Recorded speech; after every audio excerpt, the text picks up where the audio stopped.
Salut à toutes et à tous, Grégos le micro-papillon. Bon, le sionisme c'est de l'idéologie et les sayanim sont ses particules de stratégie. Et soyons clairs, sous ces faux airs, la politique d'Israël se fait faussaire. Et pour clôturer mon verre, on peut parler de boucherie cachère à ciel ouvert. Alors sortez les verres et les couverts. Ah, le sionisme, il est là le véritable entrisme. On n'en parle pas assez, ou pas beaucoup, même pas du tout. C'est pourtant bien par le biais de cette milice constituée de sayanim et de petits croupiers du système bien soumis que nous avons eu droit au traitement médiatique le plus mesquin concernant le conflit israélo-palestinien, l'un des plus inhumains en termes de narratif, de Rutel Krif à Pascal propagandiste. Tout le monde s'y plie, des républicains aux socialistes jusqu'au RN, courant politique dédiabolisé depuis sa conversion au national-sionisme. Rajoutons à tout cela la pression de la LICRA, du CRIF, de Maître Jakubowicz, qui à la moindre critique nous ramène perpétuellement à Auschwitz pour argumenter ses speeches, et tant pis s'il ne reste de Gaza qu'une oasis en friche. Il est ce sombre Pete qui a passé son temps à diaboliser Dieudonné et Soral pour ensuite aller défendre au tribunal le Landais Nardal. C'est censé te faire cerner le personnage et son sens moral. Et puis après tout, pourquoi soulever l'ingérence sioniste en France alors que nos petits croupiers du journalisme sont concentrés sur l'entrisme des frères musulmans? Parce qu'ils ont eu de la sauce algérienne à la cantine au détriment de la mayonnaise habituelle. Connaissez-vous beaucoup de musulmans qui aient un pouvoir d'influence équivalent à celui des sionistes en France? Des patrons de presse, des propriétaires de chaînes de télévision ou de groupes médias, de dirigeants de fonds d'investissement, des acteurs centraux du CAC 40, des relais structurés auprès des cabinets ministériels, des interlocuteurs réguliers de l'exécutif capables d'imposer des lignes rouges publiques. Vous connaissez beaucoup d'organisations musulmanes reçues comme partenaires quasi institutionnels par l'État. Dites-moi, quand des ministres français se font gronder par le président du CRIF, peut-on aussi y voir également l'entrisme des frères musulmans par procuration selon vous? Ce que le discours dominant se garde bien d'admettre, et ce malgré que ce soit foncièrement plus honnête, c'est que le véritable frérisme et entrisme en France ne se trouve pas là où l'on prétend les combattre, mais au cœur même des réseaux de pouvoir, notamment francs-maçons et sionistes.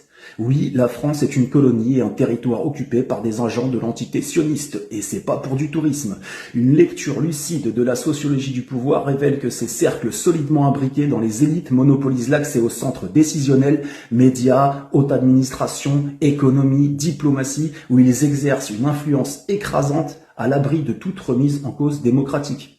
Et ces groupes, par l'inversion accusatoire, tentent de nous faire voir comme menaçante la communauté musulmane malgré une capacité d'influence objectivement faible. Fin d'introduction et développement. Alors les sayanim, c'est qui, c'est quoi, c'est comment? On ne peut parler d'eux sans citer mon ami Jacob Cohen, évidemment, celui qui fut le premier et le seul en France à oser dénoncer leur existence dans son livre intitulé Le printemps des sayanim. À lire sans tarder, la bonne littérature comme la cuisine s'est régalée. Par ailleurs, notre entretien sur le sionisme et ses origines est toujours disponible pour qui veut tendre les oreilles fines, parce qu'on n'a pas attendu le 7 octobre 2023 pour dénoncer le sionisme et ses crimes. Donc les sayanim, un peu d'étymologie pour commencer. Sayan au singulier, sayanim au pluriel. Pour les fans, allez pas confondre avec les super saiyans de Dragon Ball Z, il y a une distance entre Namek et Israël et une nuance entre fiction et réel. Donc sayan est un mot hébreu qui signifie informateur, assistant, collaborateur reconnu dans un rôle bien tenu. Ce sont des juifs issus de la diaspora qui se révèlent quand le Mossad les recrute pour que leurs actions s'exécutent. On en compte approximativement 50 000 dans le monde, 3 à 4 000 en France, l'équivalence en Angleterre et entre 10 à 15 000 aux États-Unis. Ils y jouent leur rôle discrètement, mais avec le temps de plus en plus bruyamment. Les sayanim sont donc recrutés par le Mossad, qui est le service de renseignement israélien, et ils passent pas par France Travail ni par Indeed ou ta boîte d'intérim. Ils recrutent principalement dans la franc-maçonnerie juive internationale, dont le nom fait son hymne, le Benaï Brit, les Fils de l'Alliance. C'est leur titre, avec 500 000 membres exclusivement réservés aux prétendants juifs dans un cadre strict. C'est notifié en bas sous la petite astérix. Tu croiseras pas Astérix et Obélix. Idée fixe peut-être pour finir les restes. Au sein du Benaï Brit, on défend Israël sans répit. Oubliez le gospel et chant de Noël, ici on chante l'intérêt instruit. On y retrouve l'élite mondiale, donc soyons clairs, je te parle pas du juif ordinaire que t'as l'habitude de croiser en sortant promener ton chien, qu'on se comprenne bien. Pas d'amalgame déjà, c'est pas bien, et en plus ça coûte un merci et de rien, si j'y tiens.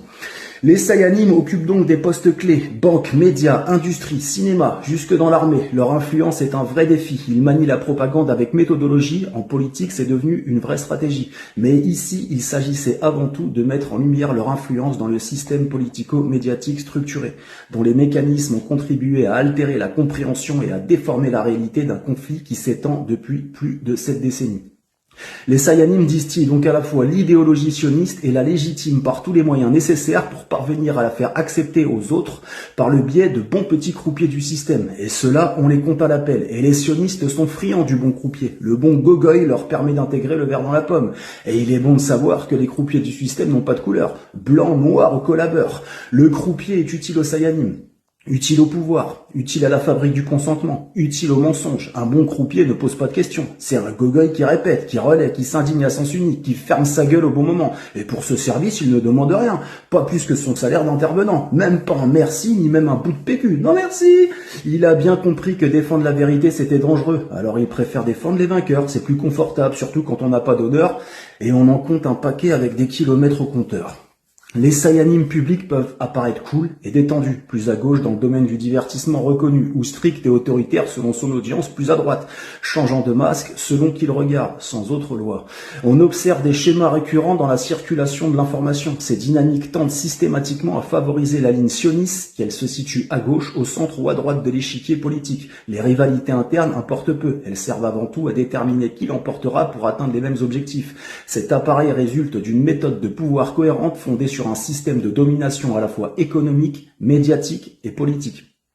Les Sayanim sont essentiels à cette stratégie des élites israéliennes qui ne tient ni par la raison ni par la morale. Lorsqu'on cherche la vérité, elle s'effondre. Lorsqu'on cherche le bien, elle se disqualifie. Sa seule force réside dans sa capacité à persuader par le mensonge et la manipulation, non par la justesse ou la justice, mais par le grossier et toujours par le chantage à l'antisémitisme, toujours prêt à sortir du gosier.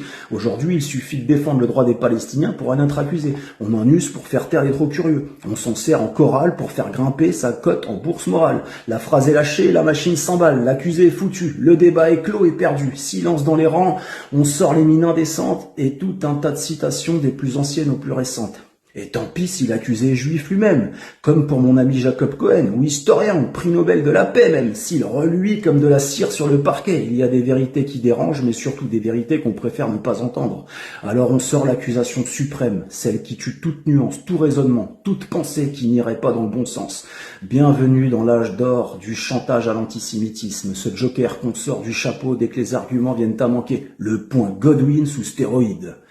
Je vous partage le témoignage d'une Gazaoui que j'ai trouvé lourd de sens. Le fait que les Israéliens détruisent la terre palestinienne suffit à prouver que ce n'est pas leur terre, car personne n'a détruit sa terre et n'éprouve du plaisir à le faire.